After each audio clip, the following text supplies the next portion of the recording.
Voilà, shalom, chers frères et sœurs, soyez abondamment bénis. Aujourd'hui, j'ai décidé de faire une petite vidéo rapidement. Voilà, c'est pas vraiment une très longue vidéo. Et dans cette vidéo, nous allons essayer de répondre à une, euh, à une manipulation, à un mensonge que j'ai déjà écouté un peu sur Internet parce qu'il y a un individu qui a essayé de reprendre notre vidéo sur la divinité de Jésus pour essayer de tromper les gens. Voilà. En fait, c'est pas parce que moi, je n'aime pas trop perdre mon temps à répondre aux gens parce qu'il faut répondre. Mais souvent, quand des gens essayent de- d'utiliser certains arguments, voilà, pour essayer de tromper ceux qui les suivent, il faut vraiment qu'on essaye d'apporter une certaine clarification pour que les gens ne puissent pas être trompés.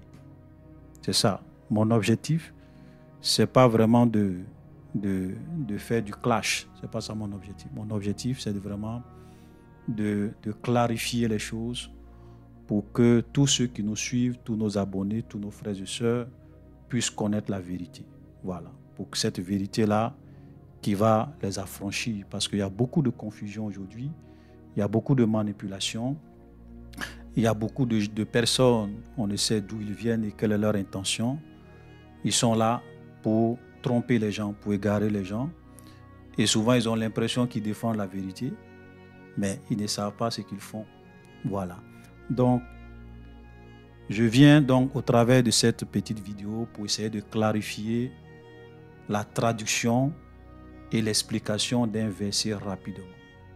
Et ce verset-là, c'est le verset de Jean chapitre 1, le verset 1. OK? Où il est dit, au commencement était la parole était avec Dieu et la parole était Dieu. Amen. Donc vous avez des gens qui vont vous dire que non, c'est une mauvaise traduction, que les gens n'ont pas bien traduit ce verset comme cela se doit. Parce que lorsqu'on va prendre les textes grecs, ok, les textes grecs, puisque le Nouveau Testament a été écrit en grec, le grec koiné. Et pour ceux qui ne le savent pas, le grec koiné, c'était vraiment le grec qui était le plus parlé, qui était très populaire au temps des apôtres. Et c'est dans ce grec-là, qu'on appelle le grec koiné, que le Nouveau Testament a été écrit. Il y avait aussi le grec classique, qui était le grec des intellectuels, des politiciens, voilà.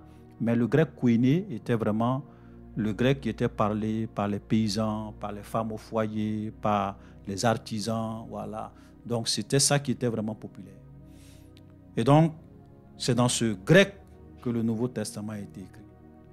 Donc, les gens souvent sont allés prendre les textes originaux et ils sont venus eux-mêmes faire leur propre traduction en disant certaines choses qui ne sont pas vraies. OK? Le passage de Jean 1, le verset 1, quand vous lisez par exemple la traduction des témoins de Jéhovah, ils vont vous dire, au commencement était la parole était avec Dieu, la parole était un Dieu, un Dieu avec petit d. Ok? Vous avez d'autres traductions qui vont vous dire, au commencement était la parole était avec Dieu, la parole était un être divin. D'autres traductions vont vous dire, au commencement était la parole était avec Dieu, la parole était un être d'essence divine. Voilà. Ok, la parole était divine, ou bien la parole était d'essence divine. Donc, et ces gens-là souvent vont vous dire, oui, ceux qui ont traduit et qui ont dit que la parole était Dieu avec grand D, se sont trompés. Que cela ne prouve pas la divinité de Jésus. Que ce n'est pas le deuxième Dieu, la parole était Dieu là, ce n'est pas le Dieu créateur. Et donc dans cette vidéo, nous allons aller voir, je vais vous montrer comment les mots, ou bien comment cette phrase-là a été écrite dans le grec koiné. On va prendre les mots, le mot parole, le mot Dieu, et on va essayer de traduire. On va faire une traduction mot pour mot et on va vous expliquer un certain nombre de choses pour ne pas que les gens vous trompent. Amen. Voilà. Vous savez, nous vivons des temps, et ça je le répète souvent, où si vous ne faites pas attention, les gens vont vous séduire et ils vont vous tromper. Alléluia. Donc avant de déjà rentrer dans le vif du sujet, j'invite tout le monde, voilà, ceux qui ne l'ont pas encore fait, à cliquer sur le lien en description pour intégrer notre groupe Telegram. Voilà, pour ceux qui ne l'ont pas encore fait et pour ceux qui le souhaitent. Parce que comme je le dis, bientôt, on va faire un certain nombre de choses, on va faire un certain nombre de publications et partager un certain nombre de documents, voilà, sur ce groupe-là, et toutes les informations vont vraiment passer par là-bas. Donc, je vous invite à vous abonner pour ceux qui le souhaitent, voilà, pour être informés de toutes les nouvelles vidéos que nous publions, voilà, même si vous ne recevez pas de notification. Donc, on revient à notre sujet. Dans la plupart des Bibles que nous avons, il est dit au commencement était la parole était avec Dieu, la parole était Dieu. Maintenant, qu'est-ce qui est réellement écrit dans le grec koiné? Qu'est-ce que l'apôtre Jean a réellement écrit dans les textes originaux? Voilà ce qui a été écrit. Donc, excusez-moi, c'est vrai que je ne comprends pas le grec, mais je vais faire quand même l'effort. Mais je vais insister sur le mot Dieu et sur le mot parole. Okay? Donc on dit en arché, en o logos. Donc ici on te dit au commencement était la parole. Donc la parole ici ça s'écrit o logos. O logos. Quand on dit o logos, ça veut dire la parole. Le o c'est pour la, logos parole. Ok? Kei o logos et la parole en pro ton théon, et la parole était Dieu. Et comment le mot Dieu est écrit? Ton théon. Ton théon. Donc, le mot Dieu dans le grec koiné, ou bien certains mots, les mots dans le grec koiné, ou bien le mot Dieu, je vais me focaliser sur le mot Dieu. Le mot Dieu dans le grec koiné, en fonction de sa déclinaison, ou bien en fonction de sa position dans la phrase et de sa déclinaison dans la phrase, ça change. C'est-à-dire que l'écriture change. Ok? Par exemple, quand je dis ton théon, ici, le mot Dieu n'est pas le sujet. Ok? C'est l'objet direct. C'est un complément d'objet direct. Voilà. Donc, la parole était avec Dieu. Donc, Dieu ici, on dit ton théon. Ton théon. Maintenant, si le mot Dieu est le sujet, par exemple, si je dis que Dieu était la parole, le mot Dieu va s'écrire différemment et va se prononcer différemment. Si je dis Dieu était la parole, je vais dire O Théos. O Théos, ça veut dire que le Dieu. Le Dieu. Ça veut dire que le O ici, c'est l'article défini. Quand je dis O Logos, O c'est le, Logos c'est la parole, donc O c'est l'article défini, la parole. Donc, ton théon, le Dieu, O Théos, le Dieu, et je peux aussi dire tout théou. Quand je dis tout théou, ça veut aussi dire le Dieu. Si je veux par exemple parler de quelque chose qui appartient à Dieu, quelque chose qui vient de Dieu, je vais dire tout théou.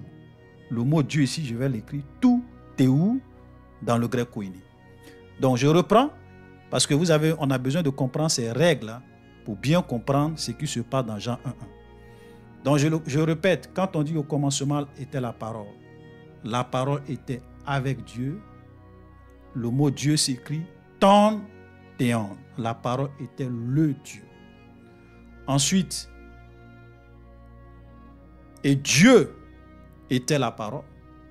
Ok? On aurait dû écrire O Théos.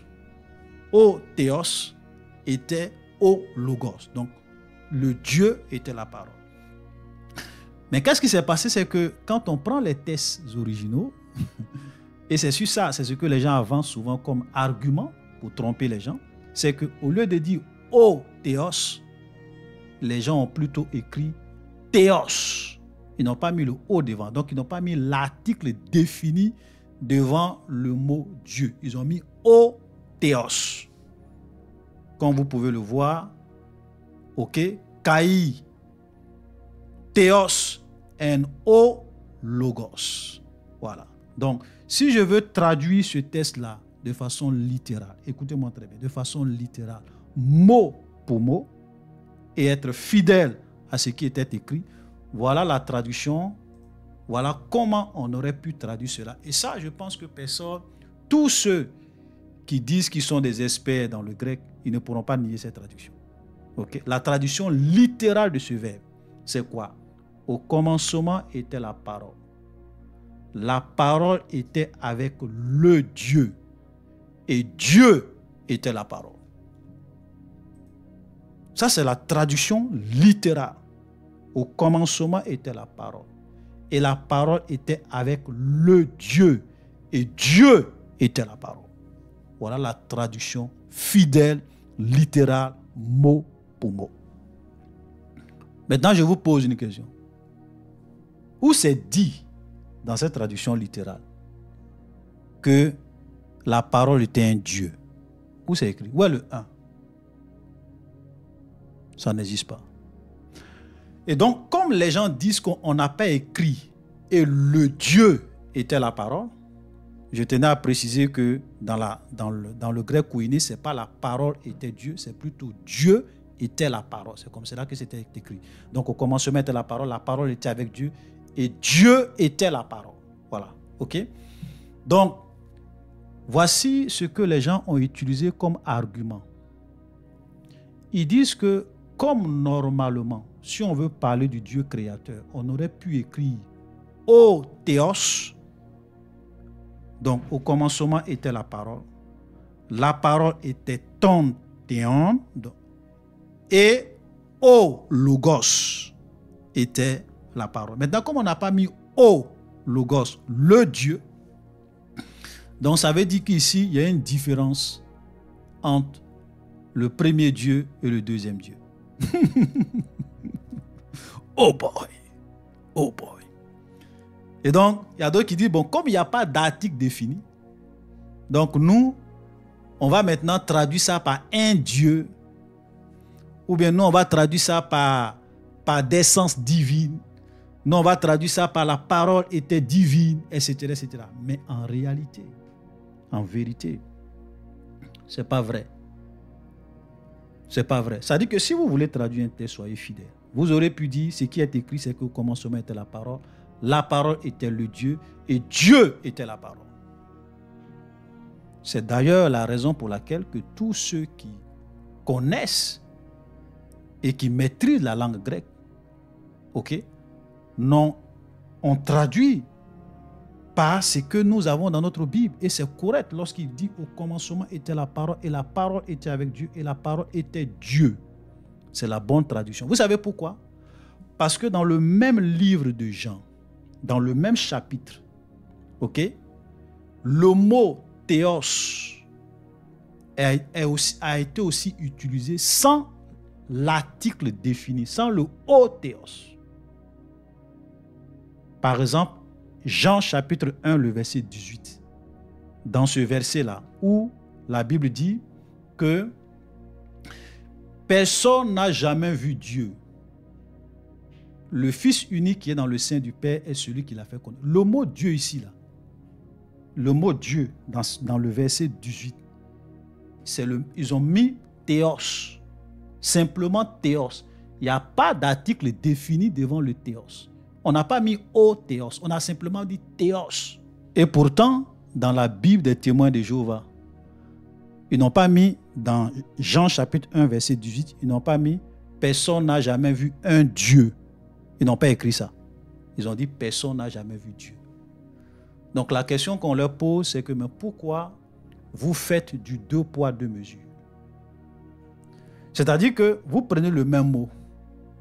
Dans d'autres versets, vous traduisez ça par Dieu, Dieu avec grand D. Et comme Jean 1.1 ne vous arrange pas, parce que vous voulez prouver que Jésus n'est pas Dieu, donc vous dites que la parole était un Dieu. Quelle malhonnêteté! Vous êtes des malhonnêtes. soyez logique. Prenez toutes les occurrences, ou bien prenez tous les passages où on a utilisé le mot théos sans mettre le O devant et écrivez un Dieu, ne mettez pas Dieu. Je vais vous donner certains de ces passages. Il y en a plein, je vais vous donner.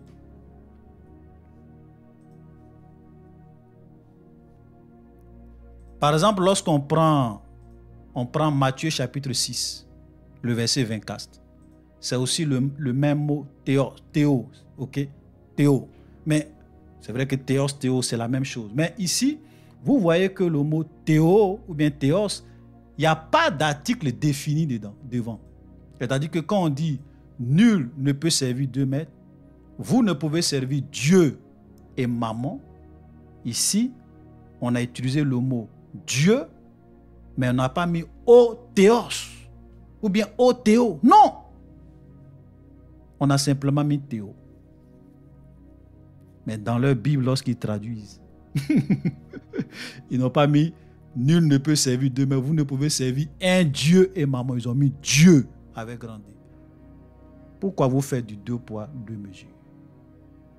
Pourquoi vous exposez votre malhonnêteté? Et même dans d'autres passages, comme je l'ai dit, même lorsque vous lisez Jean 1,6, c'est tout théou qui est utilisé. Ok? Mais il n'y a pas d'article défini devant le mot Dieu. Ok? Quand vous lisez Jean 1,12, c'est le mot Dieu qui est utilisé, mais il n'y a pas d'article défini. Quand vous lisez 1 Jean 13, c'est le même mot Dieu, mais il n'y a pas d'article défini devant. Romains 1,7, pareil. Romains 1,17, pareil. Luc 1,35, pareil. Matthieu 5, verset 9, où on dit « Heureux ceux qui ont le cœur pur, car ils verront Dieu ». Ici, là, il n'y a pas aussi d'article défini devant le mot Dieu dans le grec koiné. Mais pourtant, tout le monde sait qu'ici, on est en train de faire référence au Dieu créateur. Donc, vous voyez comment les gens, souvent, ne sont pas sérieux. Et ils trompent les gens. C'est-à-dire que quand vous n'avez pas fait des recherches pour comprendre ces genres de choses, ils vont venir vous tromper. Donc, ce n'est pas parce qu'il n'y a pas d'article défini devant le théos ici que ça veut dire que ici, la parole n'est pas Dieu.